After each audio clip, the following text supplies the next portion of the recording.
이 말씀으로 불이 된 하나님의 말씀, 불이 된 하나님의 말씀이라는 제목으로 하나님 말씀 함께 나누도록 하겠습니다.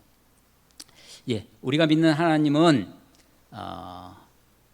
장독대 위에 정한수 하나 떠놓고 지극정성으로 그 비는 그런 하나님이 아닙니다. 그런 신은 역사성이 없어요. 아무 때나 어느 때든지 어려운 일이 있을 때, 궁핍함이 있을 때, 간절함이 있을 때 천지신명께 누구에게든지 빌 수 있는 거죠. 근데 우리 하나님은 참 인격적인 하나님이시고 참 역사적인 하나님이십니다. 아브라함의 하나님, 이삭의 하나님, 야곱의 하나님이라고 하는 것은 아브라함의 때도 이삭 때에도 야곱 때에도 하나님 되실 뿐만 아니라 하나님이 그 역사 속에서 살아계시고 역사 속에서 일하시는 하나님이다라고 하는 것이죠. 우리가 성경을 계시의 말씀이다라고, 계시의 성경이라고 하는데 그 계시의 성격 중에 중요한 요소가 하나가 점진적 계시입니다.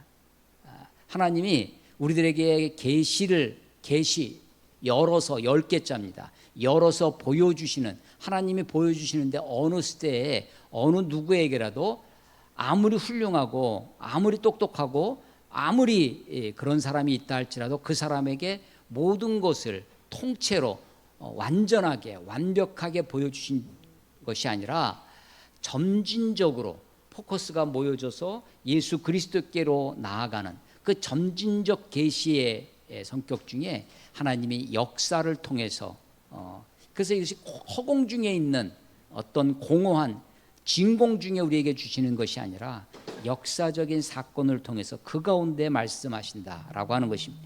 예레미야 1장 1절에 보면, 우리 예레미야 1장 1절에 보면 이렇게 시작합니다. 베냐민 땅 아나도셋 제사장들 중 힐기야의 아들 예레미야의 말이라. 아몬의 아들 유다 왕 요시야가 다스린 지 13년에 여호와의 말씀이 예레미야에게 임하였고, 요시야의 아들 유다 왕 여호야김 시대부터 요시야의 아들 유다의 왕 시드기야 11년 말까지 곧 5월에 예루살렘이 사로잡혀 가기까지 임하니라. 예, 막 사람 이름들 많이 나오고 하니까 막 헷갈리고 어렵고 하죠. 제가 지난주에 잠깐 이렇게 도표도 나눠드리고 하면서 말씀을 드렸었는데, 요시야 왕, 유다, 남왕국 유다에, 이스라엘이 북왕국과 남왕국은 나눠졌는데 솔로몬이 죽은 다음에 북왕국 이스라엘은 아시리아라고 하는 아수르의 기원전 722년 8세기 말에 망하고, 남왕국 유다는 그로부터 약 130여 년 더 존속해서 기원전 586년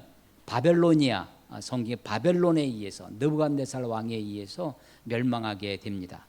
그 남왕국 유다가 20대 왕까지, 마지막 왕이 20대 다 시들어버리는 시드기야라는 왕, 마지막 왕입니다. 그런데 이 마지막 패망에 이르는데 마지막에 나라를 개혁하고 나라를 새롭게 하려고 했던, 그래서 많은 성서학자들이, 많은 성경학자들이 남왕국 유다에게 있어서 최고의 왕으로 뽑으라고 하면 한 사람을 뽑는데 그게 바로 요시야 왕입니다. 16대 요시야 왕이에요. 뭐 어떤 사람들은 13대 히스기야를 꼽기도 하고 4대 여호사밧을 꼽기도 합니다. 이 왕들의 역사를 기록한 성경책이 두 권이 있습니다. 성경에 열왕기상하, 열왕기서가 있고 역대기상하, 역대기서가 있습니다. 둘 다 이 왕들의 역사를 기록하는데, 열왕기상하는 북왕국 이스라엘과 남왕국 유다를 공이 번갈아 가면서 북왕국 누구를 얘기할 때 그때 남왕국 왕은 누구였고 하면서 이렇게 이야기를 번갈아 가면서 합니다. 역대기는 그 중에 메시아가 오시는, 메시아의 계통이 흐르는 남왕국 유다, 다윗 가문을 중심으로, 남왕국 중심으로 그렇게 기록이 되어 있죠. 이 북왕국 이스라엘과 남왕국 유다에 있어서 최고의 왕으로, 이 나라가 나뉘어진 다음에 최고의 왕으로 뽑는 요시야 왕의 이야기가 열왕기하 22장부터 나옵니다. 이 왕은 좀 더 중요해서 어떤 사람은 몇 절에 기록되는데 이 요시야 왕은 몇 장에 걸쳐서 기록이 됩니다. 우리 한번 성경을 찾아보겠습니다. 열왕기하 22장을 한번 찾아보십시오. 열왕기하 22장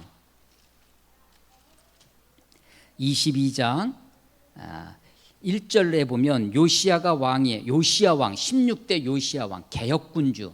우리 조선시대 제가 어느 왕이랑 빗대어서 정조대왕하고 빗대어서 많이 설명을 드리는데, 이 요시야가 22장 1절에 요시야가 왕위에 오를 때 나이가 8살, 8세의 왕이 됩니다. 예루살렘에서 31년간 다스리니라.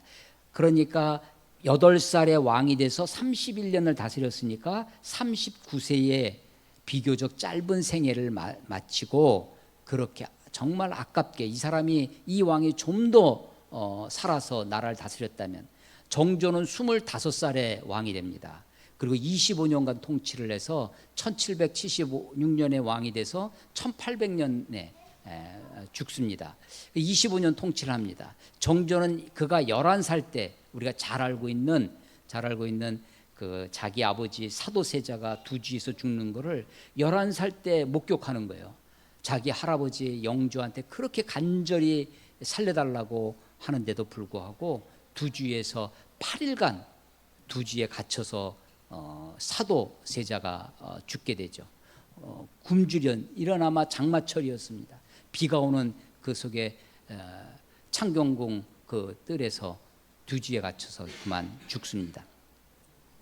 이 요시야가 8살의 왕이 되었는데요, 22장 2절에 보시면 아주 극찬을 합니다. 이 성서의 기자가 요시야가 여호와 보시기에 정직히 행하여 그의 조상 다윗의 모든 길로 행하여 좌로나 우로나 치우치지 아니하였더라.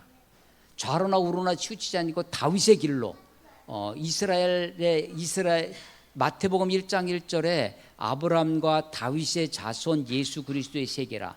예수님의 족보 중에, 예수님의 조상 중에 두 사람을 꼽는데, 하나가 믿음의 조상이라고 하는 아브라함, 그리고 다윗을 이야기하죠. 그래서 이 다윗이 열왕기서에 나오는 많은 왕들의 기준이 됩니다. 그래서 다윗과 같이 행하여, 다윗과 같이 행하지 아니하여, 다윗의 길로 행하여, 다윗이 기준이에요. 다윗이. 그런데 이 지금 요시야 왕은 다윗의 길로 행해서 다윗의 그 모든 길로 행했답니다. 그리고 좌우로나 치우치지 아니해서 그렇게 갔던 그런 왕입니다. 이 요시야는 8살의 왕이 됐지만, 왕이 된 지 8년 된 16살 때 내가 다윗처럼 살겠다라고 다짐을 하게 됩니다. 그리고 그가 12년 왕이 된 지 12년 때 개혁을 시작하게 돼요. 그 요시야가 개혁하는 것을 보고 바로 그 다음에 이 요시야 13년에 예레미야, 오늘 우리 예레미야서를 읽는 예레미야에게 13년, 요시야 왕 13년에 하나님의 말씀이 요시야에게 임해서 요시야가 선지자 사역을 하기 시작하는 겁니다. 그래서 13년 후에 13년부터 요시야 13년부터 31년을 통치해서 하니까 18년간을 요시야 왕과 예레미야가 함께 사역하는 겁니다. 18년 동안을 왕 요시야, 개혁군주 요시야하고 하나님의 말씀을 외치는 선지자가 18년 동안 함께 하다가 갑자기 무기또 전투에서 요시야 31년에 39살의 나이에 그만 죽게 되는 거죠. 요시야의 사역 중에, 요시야 일 중에 아주 획기적인 일이 하나 벌어지는데, 그게 바로 22장 지금 열왕기하 피고 계시죠? 열왕기하 22장 3절 요시야 왕 18째 18년째에, 그러니까 예레미야가 말씀을 받고 선포하기 시작한 게 13년이에요. 근데 18년이 되었어요. 그러니까 5년 동안 예레미야가 하나님의 말씀을 받아서 전했던 겁니다. 근데 그 5년이 되는 18년째에 이 요시야 왕의 마음에 하나님께 대한 열심이 어떻게 나타나냐면, 성전을 수리하는 일, 성전을 돌아보고, 그래서 성전을 돌아보고 수리하는데 하나님의 율법 책이 발견되어지는 거예요. 그러니까 그 전에는 이 요시야 왕 때까지, 요시야 왕 640년이에요. 기원전 640년. 그 다윗 왕으로부터도 약 400년이 지난 세월이에요. 그동안에 많은 사람들이 신앙, 종교 행위를 어떻게 했냐면 들은 걸로 하는 거예요. 전통으로 들어오고. 그런데 A를 가지고 B를 카피하고 B를 C에서 D에서 E를 하다 보니까 저 Z 가니까 영 딴 길로 가는 거죠. A 원본에서 A에서 B를, A에서 C를, A에서 D를, A에서 카피를 자꾸만 해야 B, C, D, E, F가 이게 그래도 그 범위 안에 있을 텐데 A에서 B로, B에서 C로, 그러니까 사람이 말로 장로들의 유전이라고 하는 것으로 소위 전통이라는 것으로 신앙생활 해왔습니다. 율법을 보지도 않았어요. 율법이 너무나 귀하니까 간직해 버렸어. 근데 이게 어디다 간직해 놓은지도 그것마저 잊어버려요. 율법에 대한 관심도 없습니다. 그렇게 세월을 지나면서 사람들이 어떻게 신앙생활 하냐면 주변 나라를 봅니다. 주변에 바알을 어떻게 섬기는지, 아세라를 어떻게 섬기는지, 세상 사람들이 어떻게 살아가는지, 그 세상 사람들이 어떻게 풍요와 번영을 누리는지, 저 애굽은 어떻게 살아가는지, 저 아시리아는 어떻게 저 강대국이 됐는지, 저 바빌론은 어떻게 신흥강국이 나는지, 열강들을 주변 나라들을 보고 선진국이라는 그것을 기준 삼아 그렇게 살아가는 겁니다. 그런데 지금 요시야는 다윗을 기준 삼아서 다윗을 닮기로 결심해요. 열심히 생활합니다. 그러다가 보니까 율법이 발견돼요. 그리고 율법을 가져다가 읽습니다. 율법을 읽을 때 그 왕이 그 율법책을 읽으면서 눈물을 흘립니다.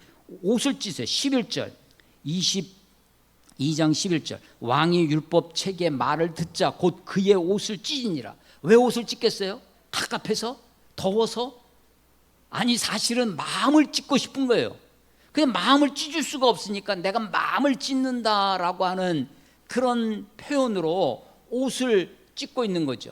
그러니까 우리가 하나님 말씀 앞에 대할 때 나타나는 정직한 태도 중에 하나가 뭐냐면 이 말씀이 거울이 되는 겁니다. 성경이 거울이 돼서 성경을 읽어요. 아브라함 이야기를 읽습니다. 다윗 이야기를 읽어요. 예레미야 이야기를 읽습니다. 아니 사도행전을 읽고 서신서를 읽는데 그게 그들의 얘기가 보이는 것이 아니라 거울이니까, 거울을 보는 이유는 거울을 보고자 하는 것이 아니라 거울 속에 비춰진 나를 보는 거죠. 내 모습을 보는 거예요.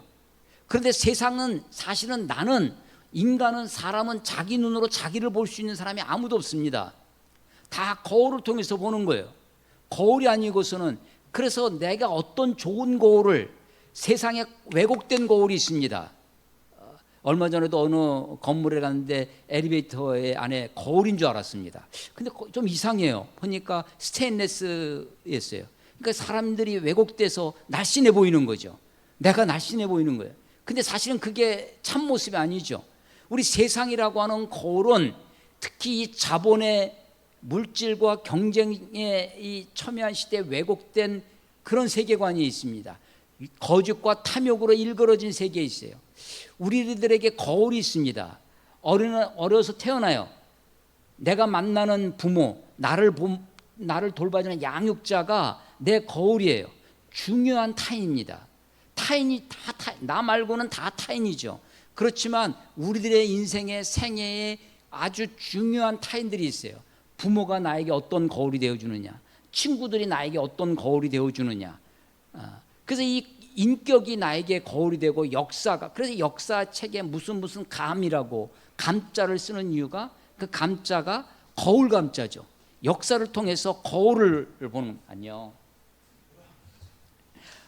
이 역사책이 우리의 거울이 되는 겁니다. 거울이 돼서 우리 시대를 비춰보고 나를 비춰보라는 거죠. 그래서 이 요시야가 말씀을 읽고 율법책을 읽고 옷을 찢어요. 그리고 그의 개혁을 이제는 들은 전통을 가지고 자기가 생각해서 하나님이 어떤 분인가, 자기가 생각한 하나님, 자기가 생각하는 man-made God, 내가 만든 하나님이에요. 우리가 각자 그런 우를 범할 수가 있습니다. 그런데 이 기점으로 이 율법책이 발견된 이후로 하나님이 말씀해 주시는 하나님, 하나님이 보여주시는 하나님, 내가 그린 하나님이 아니라 하나님이 말씀하시는 그 하나님의 모습으로 그 하나님을 신앙하는 것으로 개혁의 박차를 가합니다. 그래서 그 이후의 모습이에요. 그래서 그 이후에 23장 보시면요, 23장 2절, 이에 왕이 여호와의 성전에 올라가며 유다 모든 사람과 예루살렘 주민과 지향들과 선지자들과 모든 백성이 남녀노소를 막론하고 다 왕과 함께 한지라. 왕이 여호와의 성전에서 발견한 언약책의 모든 말씀을 읽어 자기만 읽은 것이 아니라 무리들에게, 백성들에게 그 무리의 귀에 들리고, 왕이 단 위에 서서 여호와 앞에서 언약을 세우되 마음을 다하고 뜻을 다하여 여호와께 순종하고 그의 계명과 법도와 율례를 지켜 이 책에 기록된 이 언약의 말씀을 이루게 하리라 하며 백성이 다 그 언약을 따르기로 하니라. 그래서 이 왕이, 요시야 왕이 율법책을 발견하고 자기가 먼저 회개하고 백성들 앞에 그 말씀을 읽어주고 그 말씀대로 종교 개혁을, 신앙 개혁을 합니다. 그 4절에 보면, 23장 4절에 보면 바알과 아세라와 하늘의 일월 성신들을 불사르고 없애버립니다. 5절에 보면 여러 산당들, 그리고 산당들에 분향하고 우상을 섬기게 한 제사장들, 그 제사장들이 하나님의 율법대로 하나님을 섬기는 것이 아니라 주위에 있던 이방 사람들이 섬기는 대로 산당, 산에 있는 당이죠. 높은 곳에. 그래서 성경에 예레미야서도 보면 높은 곳에. 왜냐하면 높은 곳이 하나님과 가깝다고 생각하고 높은 곳이 거룩하다고 생각하고 그래서 성경의 영어 성경 하이 플레스예요. 그걸 우리말로 번역한 것을 산당이라고 번역해놓고 있는 거죠. 산당들에서 분향하며 우상을 섬기기 위한 지상들을 폐하고, 그러니까 인적 쇄신을 하는 것입니다. 뿐만 아니라 문화를 개혁하는데 7절 보시면 또 여호와의 성전 가운데 남창의 집을 헐었으니, 남창 문제 아세요? 남창, 남자들이 있는 창남촌입니다. 창녀촌이 아니라 성전에서 보통은 그때 고대 오리엔트 지역에 그런 그리스 신전들의 여사제들이 많았습니다. 그리고 이 여사제들은 대부분 성전 매춘부들이었어요. 그런데 그 문화가 예루살렘까지 와서 예루살렘 하나님의 성전 가운데 남창의 집까지 있는 거예요. 그곳은 여인이 아세라를 위해 휘장을 짜는 처소였더라. 아세라를 위해서 아세라 성소의 휘장을 짜는 그런 곳이 바로 같이 있어요. 그러니까 이 남창과 아마도 이 아세라 휘장을 짰는 이 여인들 다 성전의 매춘부들인 거죠. 그래서 영어 성경에도 보면 이것이 prostitute, 창녀들이라고 그렇게 되어 있는 것입니다. 아주 이 극심한, 아주 이 이방 우상을 섬기는 것에, 그것이 완전히 종교적일 뿐만 아니라 문화적으로 그들의 사회를 점령하고 있었던 것입니다. 8절에 보면 유다 각 성읍에서 모든 지장을 불러오고 또 지장이 분향하던 신당을 게바에서부터 브엘세바까지, 저 위에서부터 저 남쪽까지 백두에서 한라까지 더럽히게 하는 그 성문의 산당들을 다 헐어버렸다는 것입니다. 10절에도 보면 몰록 얘기가 나오는데 자기 자녀를 불태워 죽이는 그런 아주 잔인하고 악독한 이방 우상이 있었습니다. 11절에 보면 태양을 섬기는 이야기, 12절에 태양 수레를 불태웠다는 얘기가 나옵니다.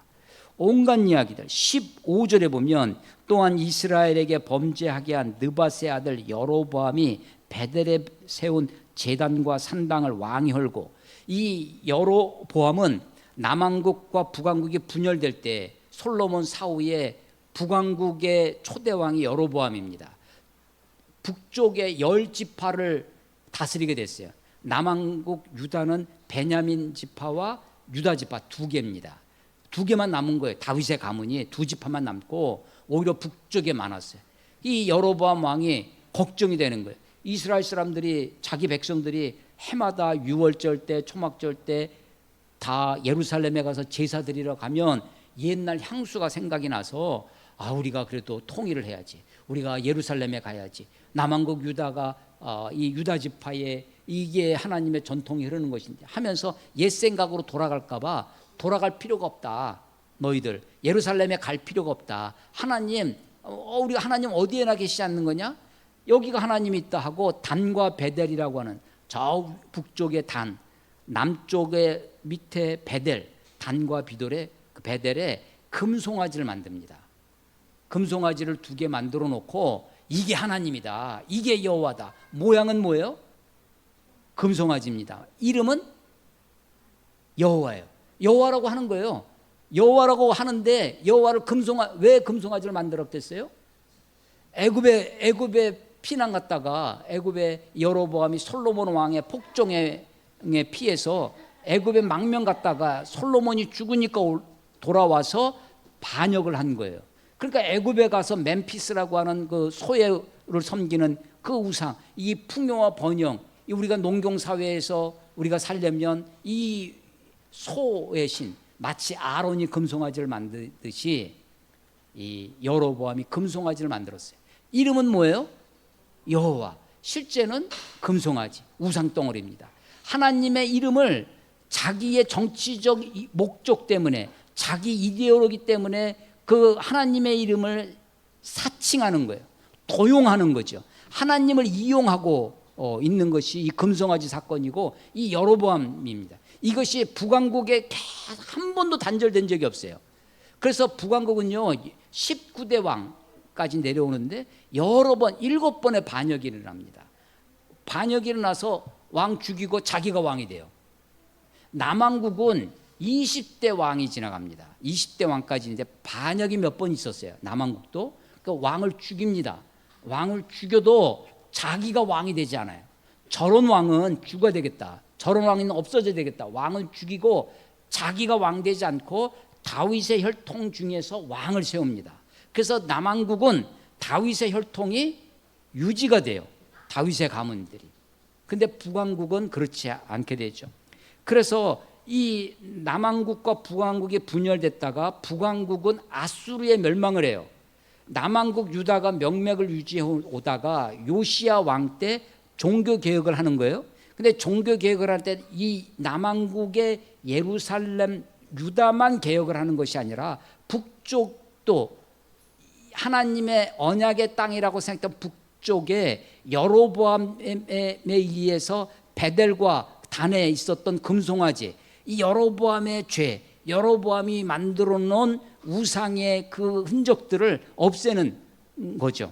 요시야의 종교 개혁이 그래서 전국적으로 하나님의 언약의 땅 가나안 팔레스틴이라는 곳에 전국적으로 이르게 되었다라고 하는 것입니다.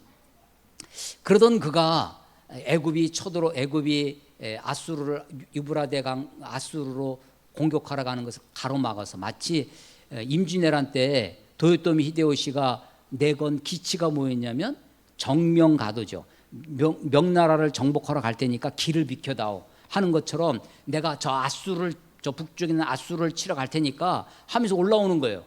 자기 유대 땅을 지나가는 것을 이 요시야 왕이 가서 가로막습니다.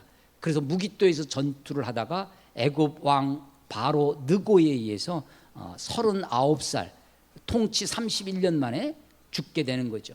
그리고 그 이후에 왕들이 4명이 등장하는데 다 4명 중에 3명이 요시야의 친아들이에요. 그러니까 아들들이 아들 이렇게 대가 내려가지 못하고 형제에게 이렇게 했다는 것은 그만큼 나라가 급변하는 것이고 나라가 이제 망해가는 것입니다. 요시야 왕이 죽자마자 요시야 왕을 죽인 바로 느고가 그 요시야 왕의 뒤를 이은 아들 여호아스를 강제로 폐위시키고 애굽으로 끌고 가요. 그리고 자기 마음에 드는 요시야 왕의 다른 아들을 여호야김을 왕으로 세웁니다. 그가 왕을 되는 동안에 자기가 누구 때문에 왕이 됐냐면 애굽 때문에 왕이 됐잖아요. 애굽 왕이 자기를 왕으로 세웠으니까 이 왕은 당연히 애굽 편 들죠. 애굽의 온갖 곡물을 그냥 막 그 곡물을 다 어떻게 만들어요? 백성들에게 탈취하는 거죠. 백성들을 늑탈해서 그걸 갖다 바치는 겁니다. 11년 동안 통치하던 여호야김이 죽고 여호야김이 그때 바벨론이 저기서 신흥강국으로 올라오는 거예요. 애굽하고 전투를 갈그미스에서 하는데 애굽과 바벨론이 이때 애굽이 집니다. 완전히 나라는 망하지 않았지만 남의 나라에서 마치 우리 러일 전쟁, 청일 전쟁이 청나라와 일본이 어디서 전쟁을 했냐면 조선 땅에서 전쟁을 하는 거예요. 러일 전쟁을 어디서 해요? 이 조선 땅에서 남의 나라가 우리나라에 와서 자기들끼리 싸우는 거죠. 두 번의 전쟁을 일본이 승리하고 이 동아시아의 일대 패권을 차지하는 것처럼 바벨론이 애굽이 올라와서 바벨론이 그 유브라데 위에 갈그미스라는 데서 전투합니다. 그리고 그 피해가 이제 그쪽 밑에 있던 가나안, 팔레스틴, 이스라엘 땅에 오는 거죠. 그래서 여호야김, 애굽 편을 들던 그 애굽이 세운 여호야김이 폐위가 되고 그때 1차 포로로 갑니다. 그때 다니엘을 비롯한 1차 포로로 가고 그때 바벨론이 왕을 죽이고 다시 또 왕을 세웠는데 그게 여호야긴이에요. 긴. 아버지는 여호야김 미음 받침, 아들은 여호야긴 니은 받침입니다. 이 여호야긴은 3개월밖에 왕을 못하고 바벨론에게 항거하다가 여호야긴이 바벨론으로 포로로 잡혀갑니다. 이게 2차 포로예요. 그리고 다시 세워진 왕이 바벨론에서 세워진 왕이 요시야 왕의 또 다른 아들 시드기야입니다. 시드기야를 왕으로 세워요. 시드기야가 왕을 세워놓으면서 11년 동안 통치를 하는데 처음에는 바벨론이 내가 복종하는 척하다가 이제는 애굽이 아직 멸망한 건 아니니까 어떻게 애굽을 의지해서 우리가 마치 구한말에 청나라를 등에 업고 일본을 등에 업고 미국을 등에 업고 뭐 하다못해 영국, 러시아 막 이런 거 하는 것처럼 애굽을 힘을 얻어서 저 바벨론을 좀 무찔러 보고자 했다가 시드기야가 패망을 하는 겁니다. 그래서 시드기야가 마지막에 죽는 장면을 보면 자기 두 아들을 시드기야 왕이 보는 데서 아들 둘을 죽여요. 그걸 다 보죠. 눈 뜨고 봐요. 그리고 그 두 눈을 빼버립니다. 시드기야. 그리고 시드기야를 끌고 가죠. 그러면서 시드기야만 끌고 간 것이 아니라 예루살렘의 성을 허물어뜨립니다. 그리고 예루살렘 성 안에 있던 하나님의 성전도 허물어 버려요. 그래서 이 성전이 허물어진 해 그게 586년이에요. 그러니까 남왕국 유다의 패망의 기준을 왕이 죽은 것을 기준 삼는 것이 아니라 성전을 기준 삼아요. 성전이 무너진 것. 그리고 다시 포로 예레미야가 예언합니다. 예레미야가 포로 생활 70년 할 것이다. 70년 후에 돌아와서 유다의 왕이 재건된 것이 아니에요. 성전이 재건된 거예요. 그러니까 성전이 무너지고 성전이 재건된 게 70년이에요. 586년, 516년 기원전. 그래서 그 70년의 기준이 남왕국 유다의 패망의 기준이 왕조가 아니라 성전을 기준을 하는 것이다. 이 요시야 왕 그때 요시야 왕의 개혁의 중간에 요시야 왕 13년에 예레미야가 말씀이 임합니다. 개혁 군주와 더불어 아마도 이 예레미야가 말씀을 전할 때 개혁하는 하나님 말씀대로 살려고 하는 이 젊은 요시야 왕과 더불어서 나라를 어떻게 새롭게 해보려고 정말 고군분투했을 것입니다. 그러나 이미 이 땅에 수백 년 동안 찌들은 우상 숭배의 것들이 있습니다. 그래서 그들이 하나님의 말씀 지금은 여러분들이 변명할 수가 없어요. 우리들은 변명할 수가 없습니다. 우리들에게는 다 성경이 손에 주어져 있습니다. 우리들이 읽을 수 있도록 한글로 번역이 되어 있어요. 우리들이 이것을 좀 더 잘 읽게 하려고 쉬운 성경이라는 책도 번역되어 있습니다. 우리는 말씀을 모른다고 변명할 수가 없어요. 우리는 정말 유튜브만 들으면 정말 훌륭한 설교를 수없이 들을 수도 있어요. 그런데도 그 말씀 앞에 돌아오지 않는 거죠. 요시야 왕이 죽고 23년 만에 남왕국 유다가 완전히 패망해 버리고 맙니다. 이 남왕국 유다가 패망한 586년 그때까지 예레미야가 공식적으로 사역합니다. 그 이후에도, 패망 이후에도 예레미야가 이 반바벨론주의자들에 의해서 애굽으로 피신을 해요. 이 사람들이 바벨론이 쳐들어오니까 우리 친일파 친러파 막 해서 뭐 갑신정변하고 하면은 3일 천하하고 일본으로 망명하고 막 그러잖아요. 그런 것처럼 이 사람들이 바벨론이 와서 침공해서 완전 무너뜨리니까 애굽으로 도망가요. 친애굽파가. 그때 애굽으로 도망갈 때 이 바벨론에게 항복해야 된다라고 막 외쳤던 예레미야를 끌고 갑니다. 그러니까 예레미야의 생애는 남왕국 유다가 멸망한 그 이후로도 이야기가 있어요. 근데 공식적인 이야기가 아니에요. 그래서 예레미야 1장 1절에 1장 2절 3절에 예레미야의 사역에 대한 그 공식적인 기록이 있는데, 요시야 왕 13년부터 유다의 요시야 왕 시드기야 11년 말까지 곧 5월 7일이 만국의 날입니다. 남왕국 유다가 그 5월 예루살렘이 패망하고 사로잡혀가 포로로 가는 그때까지 예레미야가 몇 년간 사역을 하냐면 40년간 사역을 해요. 40년간 선지자로 이야기를 하는 것입니다. 자, 물론 이 예레미야서가 순차적으로 소위 연대기적으로 기록되어져 있는 것은 아닙니다. 그래서 우리가 조금 읽기가 어렵지만, 그렇지만 그런 역사적인 흐름 속에서 이 말씀을 읽을 때 이해가 훨씬 더 잘 되리라 생각되어집니다. 오늘 5장 1절을 읽었습니다. 5장, 오늘 본문 예레미야 5장 1절에 보면, 너희는 예루살렘 거리로 빨리 다니며 그 넓은 거리에서 찾아보고 알라. 너희가 만일 정의를 행하며 진리를 구하는 자를 한 사람이라도 찾으면 내가 이 성읍을 용서하리라. 내가 이 성읍을 용서하리라. 이게 하나님이 이 성읍 예루살렘을 용서하고 하겠다. 야, 한 사람도 좀 찾아와봐. 내가 용서해 줄게. 이런 말들이 아닙니다. 너 한번 찾아봐라. 한 사람마다 찾아지나. 이 어투를 이해하셔야 돼요. 7절 봐보세요. 7절. 내가 어찌 너를 용서하겠느냐. 이 말씀을 보세요. 지금 하나님이 이스라엘을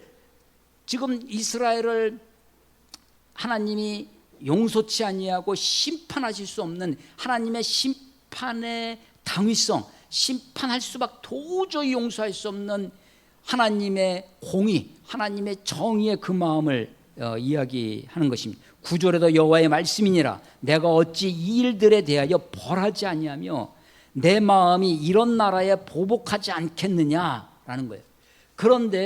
그런데도 불구하고 지금 하나님이 선지자를 보내서 그들에게 말씀하시는 거잖아요. 하나님이 왕 요시야를 통해서 나라를 지금 고쳐보려고, 정치적으로, 행정적으로, 시스템적으로 나라를 고치려고 하는 것과 말씀으로 저들의 생각과 마음을 개혁하라는 것을 하나님이 지금 최선을 다해서 하시는 거예요. 하나님은 열심히 저들에게 말씀하십니다. 얼마나 열심으로 말씀하시는지 예레미야 7장 13절 봐보세요. 예레미야 7장 13절. 여호와의 말씀이니라. 이제 너희가 이 모든 일을 행하였으며 내가 너희에게 말하되, 어떻게?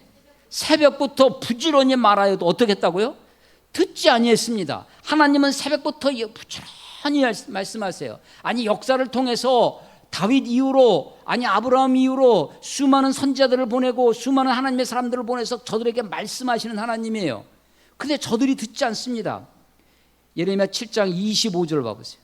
7장 25절. 너희 조상들이 애굽 땅에서 나온 날부터, 출애굽이죠. 나올 날부터 오늘까지 내가 내 종 선지자들을 너희에게 보내되 끊임없이 보내었는데 저들이 듣지 않는 거예요.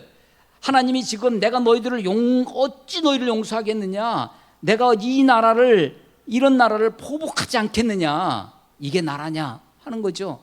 이게 하나님의 나라냐, 이게 하나님의 백성이냐 라고 하는 거예요. 그런데 그 하나님의 심판이 아주 저들을 완전히 진멸해 버리겠다는 것은 아닙니다. 10절 봐보세요. 10절. 5장 10절. 너희는 그 성벽에 올라가 무너뜨리되 다 무너뜨리지 말고 그 가지만 그래서 이 성벽과 가지, 이게 성벽 포도나무의 이미지와 성벽의 이미지가 이렇게 섞여 있는데요. 성벽 무너뜨리죠. 가지 꺾어버려요. 그런데 가지만 꺾으라는 거예요. 성벽을 무너뜨리는데 가지만 꺾으라는 건 뭐는 남아있는 거예요? 줄기는 남아있는 겁니다. 그래서 아직 하나님의 심판이 완전히 임한 것이 아니에요. 아직 지금 남한국 유다가 패망하는, 그래서 나라를 포로로 잡아가는 것이 한 번이 아니었습니다. 한 번으로 된 것이 아니라 3번에 걸쳐서 포로로 잡혀가는 거예요. 하나님이 그때마다 선지자를 통해서 말씀하시고 그들을 깨우치도록 하시는 거예요. 그런데도 그들이 하나님의 이런 징계를 어떻게 여겼냐면 5장 3절, 여호와여 주의 눈이 진리를 찾지 아니하시나이까? 주께서 그들을 치셨을지라도 그들이 아픈 줄을 알지 못해요. 그들을 멸하셨을지라도 그들이 징계를 받지 아니해요. 그들의 얼굴을 바위보다 굳게 해서, 이건 성면피입니까? 철면피예요. 우리가 수염이 이 가죽을 뚫고 나오는, 수염이 뚫고 나온다고 하는데 우리 철면피예요. 얼굴을 이 바위보다 굳게 해서 돌아오기를 싫어합니다. 무감각한 세대가 됐습니다. 무통증이에요. 아픈 줄 몰라요. 하나님의 징계해도 그것이 감각이 마비가 되어 있습니다. 이렇게 감각을 마비가 되게 하는 것에 그것이 뭐냐면, 그것 중에 하나가, 여러분 이 종교는요, 신앙은 도취되는 게 아닙니다. 이 이단의 특징 중에 하나가 도취가 있어요. 도취가 있습니다. 신비주의적인 경향을 가지고 있는 신앙이 도취가 있어요. 신앙이 마비가 됩니다. 엑스타시라고 하는 황홀경에 빠지기도 해요, 사람들이. 그래서 내 이성이 마비되고 판단이 흐려집니다. 물론 신앙은 신앙의 훈련이라는 요소가 있습니다. 신앙도 습관, 예수님도 습관을 따라 겟세마네 동산에 가서 기도하세요. 신앙이 습관의 요소, 훈련의 요소가 있지만 도취, 중독, 황홀경, 이것은요 하나님의 법이 아닙니다. 그런데 우리를 도취시키고 우리를 아주 그냥 황홀경에 빠지고 우리를 그렇게 만드는 것이 있어요. 그것 중에 하나가 우상 숭배입니다. 그래서 이 예레미야서 읽어보면 이 우상을 경계하는 것이 마치 간음하는 것이라고, 나를 반역하는 것이라고 합니다. 또 하나가 있는데요, 하나가 우상 숭배고 하나가 물질적 풍요입니다. 7절 봐보세요. 5장 7절, 내가 어찌 너를 용서하겠느냐? 내 자녀가 나를 버리고 신 아닌 것들로 맹세하였으며 내가 그들을 배불리 먹인즉, 배불리 먹여요. 그 풍요가, 그 번영이 신앙의 본질을 잃어버려서 탐욕의 깊은 수렁에 빠지게 합니다. 7장, 우리가 본문은 14절까지 읽었지만 7장 27절에 가보시면 5장 27절, 5장 27절, 새 장에 새들이 가득함 같이, 새 장 안에, 이 좁은 새 장 안에 새들이 바글바글해요. 가득해요. 이게 새가 좋습니까? 나쁘습니까? 새가 새장에 가득하면요, 이건 지옥이죠. 새들한테는. 새장에 새들이 가득함 같이 너희 집들에 뭐가 있어요? 속임, 거짓이 가득해요. 그러므로 너희가 번창하고, 이 거짓이 풍요를 가져옵니다. 너희가 번창하고 거부가 되어 살찌고 윤택하며 또 행위가 심히 악하여 자기 이익을 얻으려고, 자기 이익을 얻는데 혈안이 되어 있습니다. 그래서 송사, 재판이에요. 송사 곧 고아의 송사를 공정하게 아니하며 빈민의 재판을 공정하게 판결하게 하지 아니하니 내가 이 일들에 대해 벌하지 아니하겠느냐? 내 마음이 이 같은 나라에 보복하지 않겠느냐? 하나님의 심판의 절정이 뭐냐? 이 부정한, 불의한, 왜곡된 사법 시스템에 있습니다. 무전유죄, 유전무죄라고 하는, 소위 우리 지금 대통령이 카르텔 얘기를 많이 하는데, 검찰 카르텔, 사법 카르텔만큼, 그래서 어느 사회든지 최후의 보루가 사법부가 돼서 우리가 억울하면 사법부에 가서 정의를 실현될 수 있어야, 물론 우리의 현실 생활은 경쟁이 첨예화되고 거짓과 풍요 속에서 그렇게 아기 다툼처럼 살런지 모르, 그래도 내가 재판을 받아보면 그래도 내가 공정하게 재판을 받았구나 라고 할 때 사회가 마지막 보루가 이 사법부인데, 지금 하나님이 지금 내가 너희들을 보복하지 않겠느냐, 내가 너희들을 어찌 너희를 용서하겠느냐 하는 것이 뭐냐면, 고아의 송사를, 가난하고 힘없고 빽없는 자들의 빈민의 재판을 공정하게 하지 않는 그것을 보고 하나님이 말씀하고 있다라고 하는 것입니다. 그래서 하나님이 지금 요시야 왕 5년에, 요시야 왕 13년에, 요시야가 하나님 다윗처럼 살겠다고 요시야 왕 8년 16살 때 결심하고 그가 개혁을 하기 시작하고 5년이 지난 그때 요시야 왕 13년에 하나님의 말씀이 임합니다. 그리고 요시야와 더불어 예레미야가 13년 동안 말씀 사역, 선지자의 말씀 사역을 하는 거예요. 이 예레미야는요, 예레미야서 제일 긴 성경이라고 그랬죠. 신구약 성경 중에 시편이 150편이나 있어요. 그래도 글자 수, 단어 수로 따지면 예레미야가 훨씬 더 많은 단어 수를 가지고 있어요. 가장 긴 책이에요. 이 긴 책에 예레미야 선지자 가운데 한 번도 기적이 없습니다. 기적이 없는, 그냥 온전히 뭐만 해요? 말씀만 전하는 거예요. 말씀만. 그런데 이 말씀을 전하는 그 말씀을, 하나님의 말씀을 받아서 전하는 그 말씀을 백성들이 듣고 환호하고 회개하고, 베드로가 전도했더니 설교했더니 3,000명씩 회개하는, 돌아왔다고 하는 사도행전 2장처럼 그렇게 이스라엘 백성들이 뒤집어진 것이 아닙니다.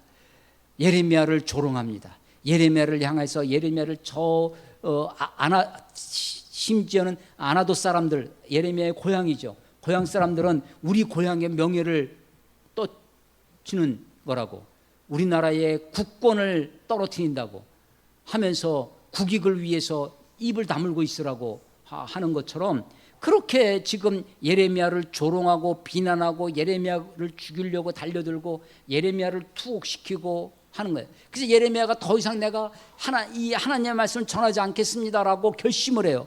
그런데도 마음속에 불이 같이 일어나서 내가 외칠 수 없습니다라고 하는 겁니다. 여러분, 오늘 설교의 제목이 불이 된 하나님의 말씀입니다. 불은 상당히 위험하다는 것을 알아야 됩니다. 물론 누가복음 24장에 보면 엠마오로 내려가는 낙심하고 그래서 절망해서 자기 고향으로 낙향하는 그 두 제자에게 예수님이 다가오세요. 아니, 예수님이 3년 동안 가르쳤던 제자들이었을 거예요. 예수님을 따라다녔던 제자들이었습니다. 그런데도 부활하신 예수님을 알아보지 못해요. 그래서 얘기를 합니다. 당신들 왜 그렇게 절망하고 있냐고. 아니, 당신은 지금 예루살렘에서 된 일도 못 들었냐고. 지금 우리가 그렇게 쫓아내던 그 예수가 그렇게 우리가 이스라엘을 새롭게 할 자로 알았는데 그만 죽어서 우리가 모든 게 끝났다고 절망한 그 얘기. 예수님이 그에게 어떤 기적이나 어떤 능력을 행하신 것이 아니라 예수님이 그에게 말씀하세요. 어떻게 말씀하시냐면 선지자의 글로 시작하여 율법에 기록된 하나님의 말씀을 설명하세요. 성경을 설명해 주세요. 성경을 풀어주셨다고 그래요. 그때 그들의 마음이 따뜻해졌습니다. 마음이 뜨거워졌습니다. 그야말로 워밍업이에요. 워밍업. 성경에 하나님의 말씀을 읽을 때 말씀이 따뜻해지고 그래서 굳어져 있던 마음이 부드러워지고. 여러분, 아까 요시야 우리 열왕기하 22, 23장을 읽었는데 한번 다시 한번 읽어보세요. 그 발견된 율법을 가지고 읽을 때 여선지자 훌라라고 하는 사람이 또 그 말씀을 또 읽는 장면이 있어요. 그때 그들의 마음이 부드러워졌다고 합니다. 마음이 굳어 있어요. 굳어 있으니까 씨앗을 던져도 그 땅을, 그 마음의 밭을 들어갈 수가 없어요. 그런데 마음이 부드러워져서 말씀을 받아들이기 시작합니다. 회개가 일어나기 시작하는 거죠.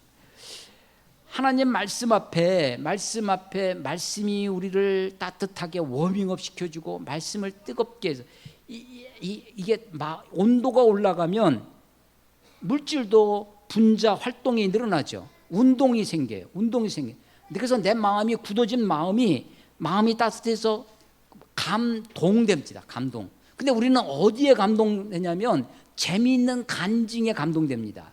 사람들의 이야기, 사람들의 스토리, 물론 그 사람에게 역사했던 하나님의 일이 있겠죠. 근데 사람들의 그런 데 감동을 느껴요. 그런 데 감동하려고 해요. 근데 여러분, 하나님 말씀, 이 하나님의 말씀에 감동해야 됩니다. 하나님의 말씀에 우리의 마음이 따뜻해져야 돼요. 여러분, 우리가 그 말씀이 따뜻해지는 것에 반응하지 않고 하나님의 말씀 앞에 우리가 온전히 우리 자신을 거울처럼 우리 자신을 비추어보고 우리 자신을 회개하고 주님 앞에 돌아오지 않으면 하나님의 말씀은 불이 돼서 우리를 태워버릴 것입니다. 그게 오늘 5장 14절의 말씀이에요. 그러므로 만군의 하나님 여호와께서 이와 같이 말씀하시니라. 너희가 이 말을 하였은즉, 이 말이 뭐냐? 라고 하는 것은 12절이에요. 그들이 여호와를 인정하지 아니하며 말하기를 여호와께서 계시지 아니하니 재앙이 우리에게 임하지 아니할 것이요 우리가 칼과 기근을 보지 아니할 것이며 선지자들은 바람이라. 선지자들 그 말만 할 뿐 바람이라. 말씀이 그들 속에 있지 아니한즉 그같이 그들이 당하리라. 그렇게 얘기하는 거예요. 선지자들의 말을 폄훼합니다. 하나님의 말씀을 우습게 여겨요. 하나님의 말씀을 가볍게 여깁니다. 그리고 당장 우리가 누리는 풍요와 번영, 지금 예루살렘 성이 이렇게 견고히 있는데 하나님의 성전이 솔로몬이 지은 이 우람한 성전이 여기 있는데, 그래서 그들이 평안하다 평안하다 평안하다 거짓 평안을 외칩니다. 잘 될 거다, 잘해 주실 거다 얘기하지만 하나님은 내가 너희를 형통케 하는가 보라 라고 말씀하십니다. 하나님은 저들에게, 그래서 이 성경, 구약 성경의 여러 주제들, 토픽들이 여러 가지가 있는데 그 중에 한 토픽이 그날입니다. 그날. 선지자들이 외쳤던 그날이 있어요. 더 데이, 대문자 데이예요. 그날이 있습니다. 그날이 오면. 근데 거짓 선지자들은 그날은 승리의 날이다, 빅토리 데이라는 거예요. 그날은 영광의 날이고 축제의 날이고 교회는 축제가 돼야 된다고 그러고 그 우리 하나님의 나라는 잔치하는 것이라고 얘기하고 그렇게 얘기해서 우리는 잘 될 것이고 풍요롭고 번영하고 그렇게 외치는 거짓 선지자들의 공통된 이야기가 그날은 승리의 날이고 그날은 축제의 날이고 번영된 날이라는 거예요. 그런데 참 선지자, 하나님이 보내주신 하나님의 말씀을 외치는 선지자들은 그날은 심판의 날이 될 것이다, 그날은 불의 날이 될 것이다, 그날은 이미 도끼가 나무 뿌리에 놓였으니 나무를 찍어서 불에 던지리라, 불에 사르겠다고 하시는 것입니다. 그래서 14절에 보면 이 말 볼지어다 내가 내 입에 있는 나의 말을 불이 되게 하고, 하나님의 말씀이 불이 되게 한다는 것이 이 백성을 나무가 되게 하여 불사르리라. 그렇습니다. 불이 된 하나님의 말씀은, 그래서 성경의 불은 많은 부분 하나님의 심판으로 나타납니다. 아니 노아의 홍수, 지금 우리가 물난리가 나서 이렇게 하는데 홍수 이후에 하나님이 언약하셨죠. 다시는 이 지구를 전 세계적으로 우주적인 물의 심판은 없을 것이라고 그 약속으로 무지개를 주셨다고 성경이 그럽니다. 그런데 요한계시록 또 베드로후서에 보면 마지막 때에 다시 불로 심판하시리라. 하나님이, 그래서 이 말씀이 불이 되어지는 하나님의 심판이 우리에게 놓여 있다는 사실을 알아야 할 것입니다. 오히려 이스라엘 백성들에게 환영을 받지 못하고 이스라엘 백성들에게 추앙을 받지 못했던, 오히려 조롱과 비난과 멸시와, 그래서 온갖 궁박함을 당했던 선지자 예레미야입니다. 이 예레미야가 외치는 말씀입니다. 하나님의 말씀이 불이 되게 하고 이 백성을 나무가 되게 하여 불사르겠다는 것입니다. 하나님의 심판이 임하기 전에 아직은 다는 아니다. 아직은 나무 성벽을 무너뜨리지만 가지만 잘라내라. 아직은 나무가 남아 있습니다. 아직은 그루터기가 남아 있어요. 아직은 우리들에게 신앙이, 믿음이 남아 있습니다. 이 믿음을 붙들고 이 말씀을 붙들고 다시 한번 주님 앞에 돌아와 주님의 음성 앞에 주님이 때리실 때 그 아픔을 가지고 다시 돌아오고 다시 회개하고 다시 주님 앞에 서는 저와 여러분이 되시기를 주의 이름으로 축원합니다. 기도하겠습니다. 하나님 아버지, 은혜를 감사합니다.